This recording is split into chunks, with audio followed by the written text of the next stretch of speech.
right off the top of my head. This isn't working. I feel I'm so easy to be around. I have never been a high maintenance person. Right off the top of my head, all of this noisy, difficult, banging around. It's not for me. I know this. Some things missing. Doesn't matter. I may feel like a giant oil spill, suffocating a million tiny birds in Alaska. But I'm not. Right off the top of my head, Exxon Valdez. No, that's wrong. I feel I should look on the bright side. Doesn't matter. Some things missing.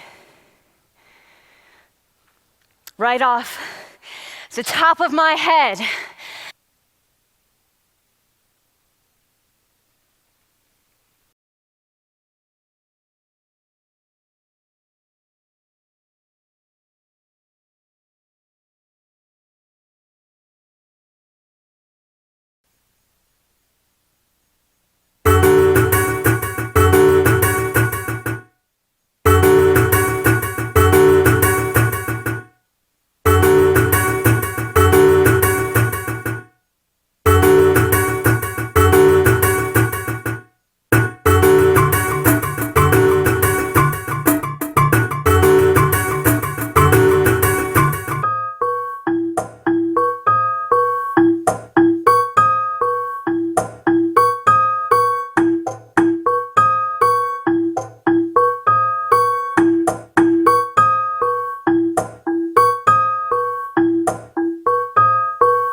of my head, this isn't working.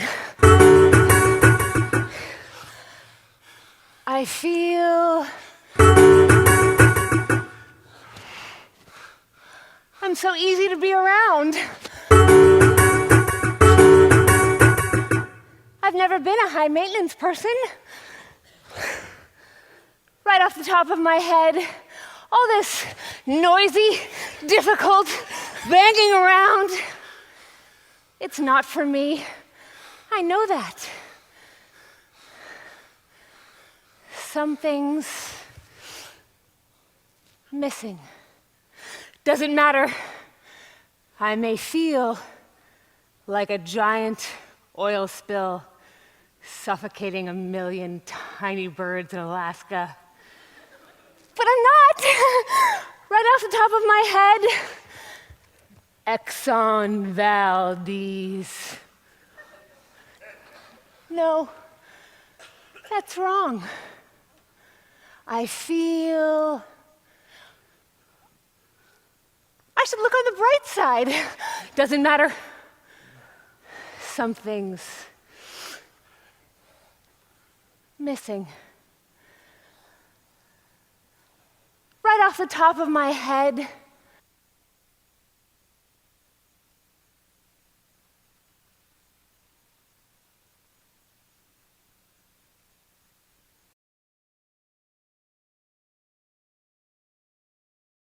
as a kid, I was a gymnast.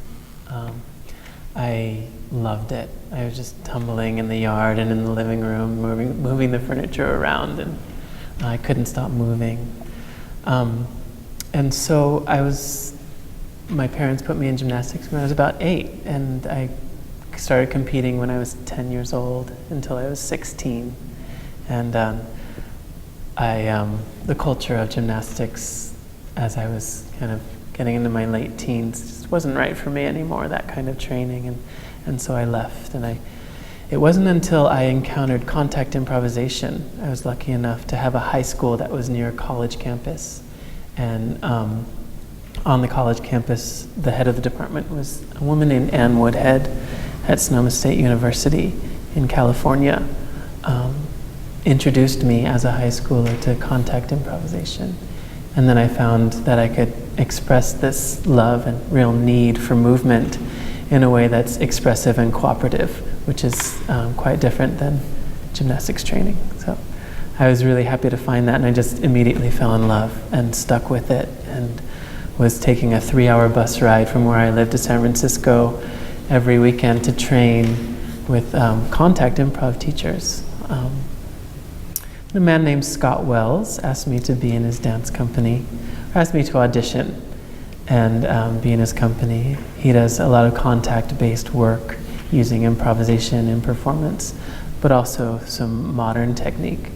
And being invited to his company was the first time I was around dancers who had training, who had come to conservatory, who had real technical backgrounds, and that was kind of inspiring for me to start to take class, modern dance class and ballet class, and really kind of educate my body and vocabularies, these kind of modern dance vocabularies.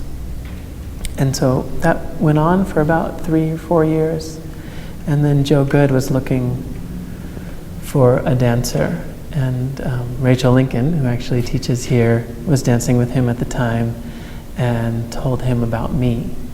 So he came to see me in a show, and then after the show, he asked me to come be in rehearsal to try it out so he can see how I work and I can see how the company works, and we can see if it was a good fit. And it was a great fit for me, and I think it took him a while maybe to be convinced. Because I really had, relative to my colleagues, very little training coming into his company. And at that point, he had had his company for about 20 years. And I remember our first meeting, he was saying, maybe he actually thought it was better that I didn't have as much training, because he had found that he had to do a lot of untraining with dancers. So with Joe, it felt like, especially with the singing and the acting, I was really learning on the job. And he really guided me, kind of took me under his wing. And I had been singing since I was a kid, because my father is a singer, and I have a lot of musicians in my family. But I was really shy about it. And so being in Joe's company has given me many opportunities to confront my fears about speaking and singing, and being able to see those things, delivering text or acting or using my voice, as really coming from the same place that dance, that my physical movement and dance comes from. You know, it's all in the body and it's all in the emotional body. It's all kind of the same thing. Has made it a lot easier for me to grow in those ways. Joe Goode, left New York in the late 70s, thinking that he was going to leave dance. You know, he had danced with many choreographers there, and had a whole life, a whole career as a dancer. Came to San Francisco thinking he was leaving that. And I think danced with a little bit when he got to San Francisco with Margaret Jenkins for some years.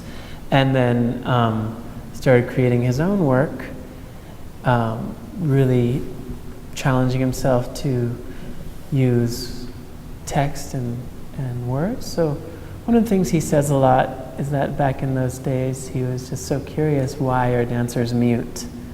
Why can't we talk? You know, why are they not people? So I think in order to address those questions he started making work where he spoke, mostly solo pieces at the beginning. And it was really well received. I think at that time in the 80s, it was really kind of a good, important time for that. So it seems like to me, from hearing the history, that the world kind of drawed it out of Joe, that Joe was doing these things, and it didn't seem like he's like, I'm going to make a big name for myself, but he was just doing what was interesting to him, and the world was like, yes, more of that. So kind of, I think the world called him to it. He might say differently. Yeah, and so now the work it exists between dance and theater.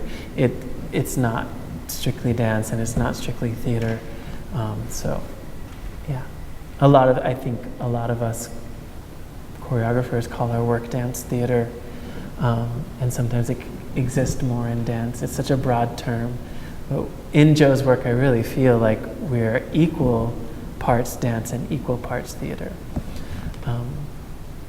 And so the process he uses, that we use, is that he'll come up with a super topic, and then he'll have these questions around the super topic, and we'll come into rehearsal, and he'll give us assignments to generate material. You know, make your way across the room together, but without using your arms, or fall to the ground 5 different times in different ways. You know, so we'll generate material ourselves, so he really engages us as creators in the process. We'll create different distinct pools of material, movement material, vocal material, and then we'll take 2 pools of material and collide them. You know, take these words and collide it with these movements that we've made. Or sometimes we'll make some movement and we'll collide it with sound, and it's the breath that he'll latch onto. You know, oh, you know, you were breathing this way when you were trying to say those words, and it's not really the words that I'm interested in, but it's really like how you're breathing there.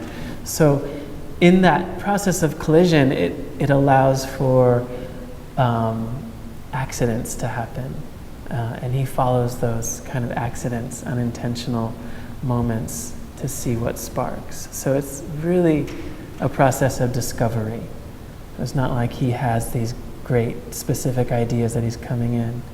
He has slight ideas, and then we kind of churn those ideas into something that's real in the room, and he'll work with that. So it's a lot of discovery, a lot of surprise in the process, which keeps it fresh, and then a lot of ownership for us because we really developed the material with him.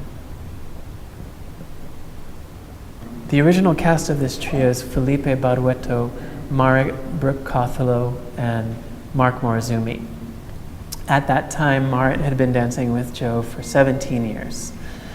Felipe was there probably around 10 years, and same with Mark, 8 to 10 years. So all three of them had been dancing together for, had really developed a relationship, partnering together for at least 8 years.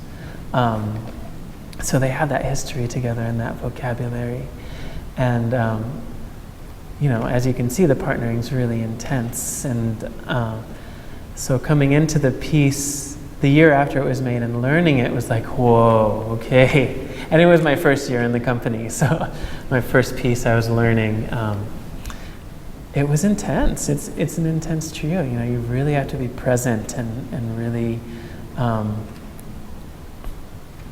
ready, ready for whatever to happen. And if you're executing some of these, three-way partnering moves and something goes unexpected, you have to work it out, especially in performance. You have to make it work somehow while keeping everyone safe. And that's, in setting the piece, that's one of my biggest concerns is the safety piece. And so to me, that sensitivity, practicing sensitivity in partnering is a big part of keeping ourselves safe, staying together. And also being ready to meet the unexpected and deal with it, so because it's not like we're dancing alone, we have to really find each other and find the moment, and in that way it's new every time, which is exciting to see, but sometimes difficult if we don't have that training. I think in making Grace, Joe was really looking at, it was in a series of called Folk. It was a triptych. Started with a piece called Folk. We did a piece called Hometown, and also this third piece called Grace. And how do we find grace or feel grace in our everyday lives, and how it might manifest in really unexpected places, how grace might manifest out of difficulty. And I think that maybe the trio is expressing some kind of intensity around relationship and being thrown around in relationship, and how we kind of just get into the washing machine, emotionally, of course, when we're intimate with other people. So the subject matter being about that. And then the monologue, the speaking at the end of the woman, talking about something not working, and why isn't this relationship working? Is it my fault? Is it, something else? These kind of big relationship questions that come up when we're tossed around by it. And it's funny because it seems like almost the most ungraceful situation, right? To be kind of battered, in a sense, by our relationships and ourselves. And but it actually is very graceful in some way. There are moments of grace. And, I think that's one of Joe's brilliances, is to find real intense life situations. Even they don't have to be intense, but just everyday life situations, and really feeling and seeing the grace in that.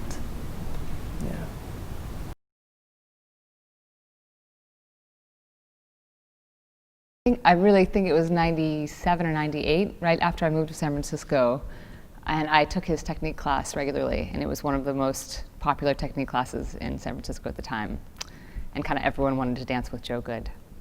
At least that's what I thought. And then I guess it was right after I moved back from Berlin. He had an audition for a man, and I went to the audition, and it was 35 men and me. And he didn't hire me after that audition. But several months later, I was in a class of his, and after class he just came up and said, "Would you be interested in possibly dancing with us for this project?" And I was thrilled. So then I danced with the company from 2003 to 2006. Yeah, he taught kind of release-based technique class. There's a lot of drip, drape, drop, heavy head, really grounded. Joe's a big man and a big mover, and the way he uses his weight is really clear in his technique. And his technique feels really specific. It feels like, of course it's not codified, but there are some things that are like, oh, that's Joe Goode technique.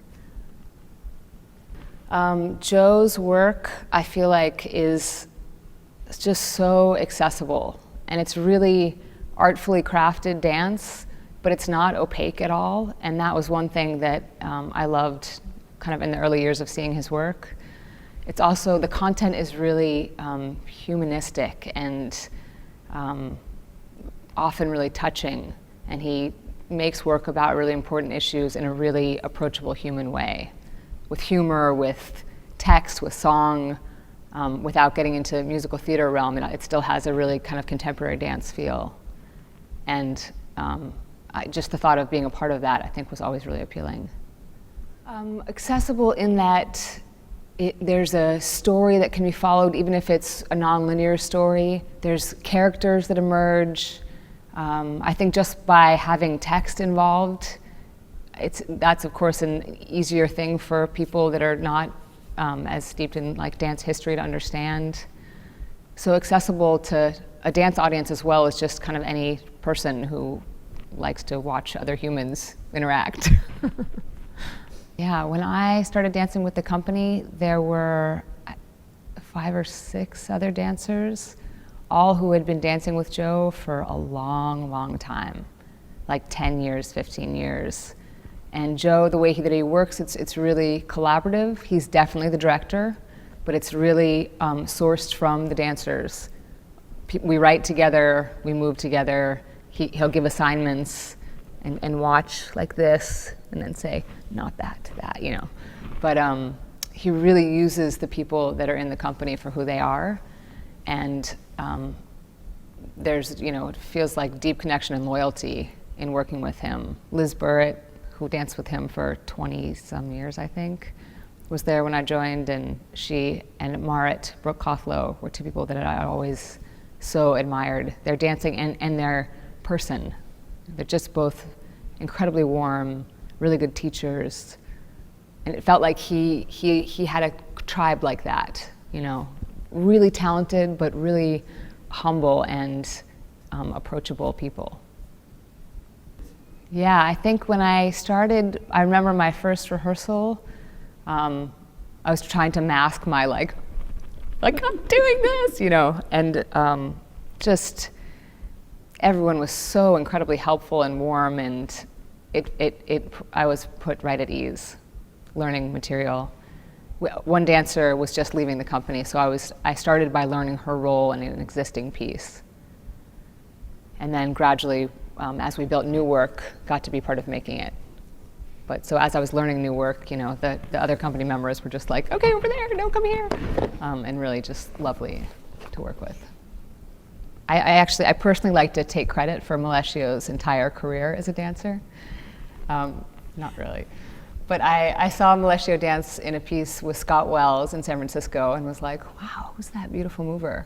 And then Joe was looking for a man at the time. And I said, I know somebody. He was going by Bo then. And we kind of brought him in, and Joe met him and looked at him, and now he's become one of Joe's, prime people. And then I was dancing with Bandaloop at the same time that I was working with Joe Goode, and Bandaloop needed another dancer. And I said, I know someone, so I pulled on to Bandaloop. So I feel like I'd like to bring Melecio here to UW as well, and just take him everywhere I go, because he's such a special human being and an incredibly talented dancer and dance maker, and actually singer and guitar player, songwriter. So yeah. Both Bandaloop and Joe Goode, there's a sense of intimacy amongst the company members. And with Bandaloop, there's kind of obviously the technical trust that has to be there with the gear, with the riggers, and somehow with each other too. I think that we really hold each other up in what we're doing, especially when it's a sort of new and potentially terrifying environment. That just like, oh, there you are, looking in my eyes next to me, is a lot of how people find comfort in the work, especially when the audience is so far away too. So the people you're dancing with become who you're dancing for. And then with Joe, because it's such personal work, and I think because he pushes performers beyond maybe where we would naturally go, at least I felt that way for myself, a kind of trust and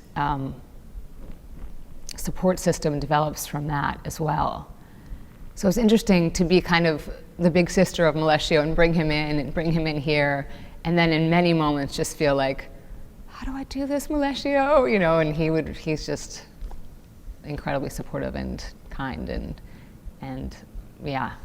So I was a part of Making Grace, and I was not in the trio originally. It was Marit and Felipe and Mark, and it was such a physically stunning trio. Marit's this little tiny human being, and they would just throw her around in this way that she was never actually objectified because she's so poised in who she is, and I loved that, like the physicality, but it never felt like, oh, it's two men and one woman, and you know. And we were on tour someplace, and Marit had an ankle issue, and so Joe said, okay, Rachel, you need to learn this trio. And so I learned it very quickly, which was fun. And then performed it for some really informal showing, and then moved on, and Marit recovered and performed it from there on out. But so I had this kind of physical sense of learning this piece really quickly and loving the feeling of it and loving the piece, both for the physicality and dance component and the text that went with it. So when you asked about, you know, a duet or solo or Joe Goode piece, I thought like, oh, that trio, spectacular, fun, physical. And having Melecio here to set the work was, I'm loving these kind of loops that life brings. So it felt wonderful to be here at UW and have my dear person come here to set this piece of the company that I danced with, and now be dancing with Bandaloop and bringing Bandaloop here, and just like, you know, it's nice to pull it all in.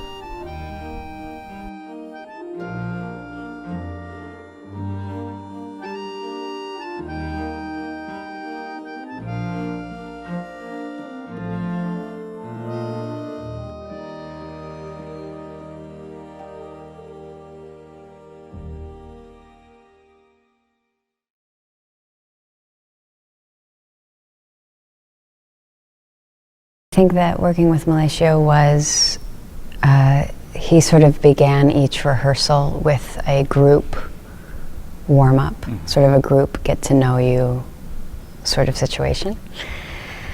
And I think the idea behind that was to cultivate, you know, some sort of connection between the three of us that built trust, and mostly probably just to build trust, I would imagine. That'd be the main thing.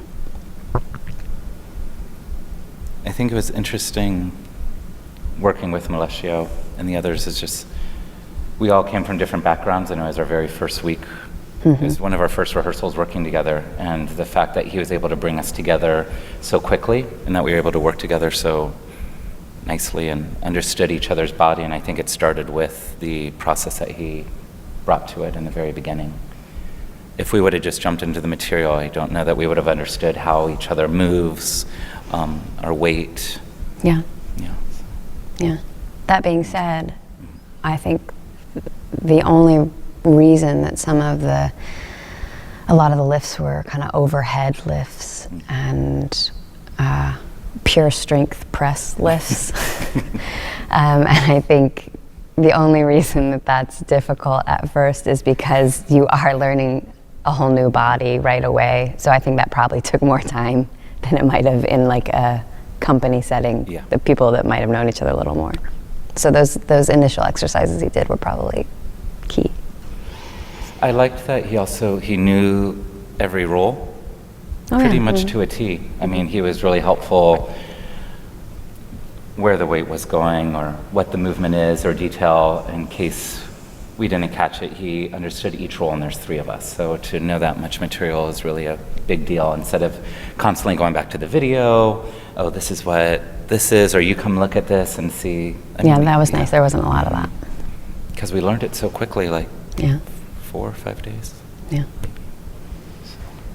He's very gentle, like soft-spoken, gentle. And even as a dancer, he's one of those very strong people that's very soft to touch. So that softness and gentleness sort of permeates past his voice into his physical form. Probably an easy contact dancer. Very personable. I think also the fact that he knew Rachael. Beforehand, there was already that connection, so it just made everything a little bit easier. He just is a gentle being. He has no ego, shared personal life with us, which seemed, we were accepting, he was accepting. We ate French fries together. Yeah. It was nice. So I danced with Ryrie Woodbury Dance Company in Salt Lake City for 10 years, and the company is a 50-year company, been around 50 plus years. It's a rep company that works with a lot of choreographers internationally. We'll bring in a choreographer for 5 days to 2 weeks to a month to set work, and it was a process that I've been through before, so it was nice to go through that again. I am the opposite of Joe. I do not have hardly any experience doing repertory work. So my experience was I danced with the Kate Ware Company for 10 years, and so I helped her create works, probably like 10 to 11 works, or that she created work on me. And then I also did work with the company Punch Drunk, and that could be repertory, but a very weird repertory. And I wouldn't call it repertory, but I did learn a role. But it's a very different process, I think, from a rep company. That being said, what was nice about working with Rachael is she was an original cast member, so her language was familiar to me about how she would describe a role. And I don't think the role that we did was the role that she did, but she had the outside observer memory of watching someone else do that role. And that sometimes is just as good, to be in the room and watch somebody have a role created on them, or create a role with a choreographer. And also the little things that you pick up on with Rachael and Melecio, there's a lot that dancers who've been with a company for a long time tell you through the way that they act and the way that they exist in a space and the way that they exist with one another. Those subtle just cues or ways of being tell you a lot about the molecular existence of the company, how they exist. So that was, you usually don't get 2 people, I would imagine, in a rep situation like that, who usually it's a choreographer and a dancer. So that was interesting to see 2 kind of insiders teaching, and I think that probably helped. They gave great cues. It was so helpful, and I don't think that they ever wanted us to take the role that we were taking over and make it exactly like that role. They allowed us to create our own being in the space. But what they helped us with was understand what the piece was about and the movement qualities and so forth. Yeah. I had to wear a mic the whole time, and that it had to be strapped to me. And that most of the partnering was like squished, like chest to chest squish and like that sort of, that can be uncomfortable. And I worried about sort of my body's, I guess it's funny, you don't worry about your body as much as you worry about this body getting hurt with the mic pack. That was hard. And also I just kind of wanted, I guess for whatever reason, through mass media, I feel like I see really technical mics, and for whatever reason I wanted, that technical mic that just kind of floated somewhere and worked more easily. It was like a Madonna mic too, so the wire, I really worried about my eye or their eyes. And you had that one coming from Yeah, and it was like I had like and it was fine because the performance was far away and it was tan, and I don't think anybody really was like, what's that on her face? But I was worried about our eyes. Or like, what if it went up Joe's nose when he was lifting me? That would be total disaster. So yeah, I was concerned about that wire, but somehow, as most things, we figured it out and it was okay. But I think I did a fair amount of complaining about it. Yeah. Our other challenge would have been Hannah Wiley, the director of Chamber Dance Company, constantly telling us that we've fallen out of the box. There's a box there. And some days it was taped, some days it wasn't. Leslie, Joe, Sean, we're out of the box. The other challenge was, there was crazy lifts, and you're really having to work with one another in that way, or changing of partners. Mm-hmm.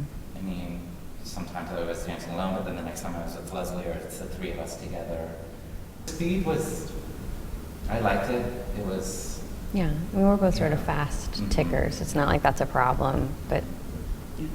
Maybe when it got to the vocals, and I didn't have any lines, so I was quite lucky, but the piece is quite physical, and then all of a sudden I know Sean and I had all of our weight into you, like trying to breathe as she is trying to get lines out projected, even though the microphone was there, and here I am like, weighing her down and then having to lift her and taking cues off of your vocals, like lines. So I don't know if that was a challenge for you.